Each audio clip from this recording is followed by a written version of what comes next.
मायबापो, मागच्या 8 दिवसापासून आपण बघतोय, धावतोय, पळतोय.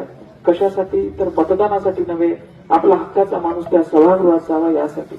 प्रत्येक जण येतोय, तुम्हाला मतदान मागतोय, प्रत्येक जण आलाय, तुम्हाला मतदान मागितले आहे. मात्र यावेळी काहीतरी बदल करायचा आहे. यावेळी जे तरुण माझ्यासोबत फिरताय, यावेळी जे लहान लेकरं माझ्याकडे मोठ्या आशेने बघताय, त्याची मान खाली झुकू द्यायची नाही आणि मला या ठिकाणी उघडं पडू द्यायचं नाही, हे सांगण्यासाठी साहेब या ठिकाणी आले. समोरच्या उमेदवारांकडे गडगंज असं संपत्ती आहे, गडगंज असा पैसा आहे, अमाप त्यांची सत्ता आहे, अमाप त्यांचे लोक आहेत. मात्र मी एकटाच या ठिकाणी आहे. अनावधानानं एक युती झाली होती, जागा सुटली होती, प्रामाणिकपणे आम्ही लढणार होतो. सर्वांनी म्हटलं पक्ष निवडायचं, चालू पक्ष आपण निवडला, कारण आपण गावागावात जातोय, आश्वासन देतोय, उद्या ते कामं देखील आपल्याला करावं लागतील. म्हणून अगोदर साहेबांना विचारलं की साहेब मी जाणार आहे, मी आश्वासन देणार आहे, पण ते कामं झाले पाहिजे. साहेबांनी, संदीपान डोंगरे साहेबांनी पण सांगितलं आणि साहेबांनी पण सांगितलं, मंगेश आम्ही तुझ्या पाठीशी आहोत, तू कुठेही काही काम सांगितलं तर आम्ही करायला तयार आहोत. त्या अनुषंगाने आम्ही पक्ष निवडला आणि या ठिकाणी काम करतोय. मात्र त्यांना ते सहन झालं नाही. कालचं लहान पोरग येणार आणि इथं शिवसेनेचा ध्वज फडकवणार, हळूहळू पूर्ण फुलंब्री तालुक्यावर शिवसेनेचा धनुष्यबाण लावणार, परिणामी पूर्ण जिल्ह्यामध्ये शिवसेना होणार याची जणू काही त्यांना भीती वाटली.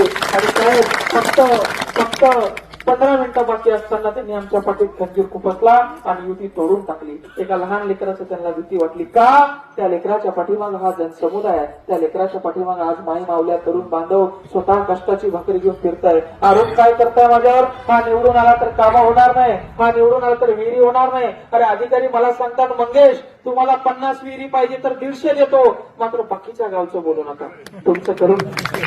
आता माझं गाव झालं, माझ्या गावचे कामं झाले, आता मी त्यांना सांगणार साहेब मग 24 गावं सोडा, बाकीचं तुम्ही तिकडे काही करा. म्हणून तुम्हाला मला एक संधी द्यावं लागणार आहे. बापूसाहेबही म्हणले मंगेश तुला काही मदत लागली तर सांग, आम्ही तुमच्या पाठीमाग आहे. साहेबही म्हणले काही मदत लागली सांग, तुझ्या पाठीमाग आहे. मी म्हणलं साहेब मला काहीच मदत लागत नाही, तुम्ही फक्त या आणि माझ्या जनतेला आश्वासन द्या की मंगेश जो बोलतोय त्याच्या पाठीवर हात ठेवून आम्ही ते काम तुला पूर्ण करण्याचं आश्वासन देऊ.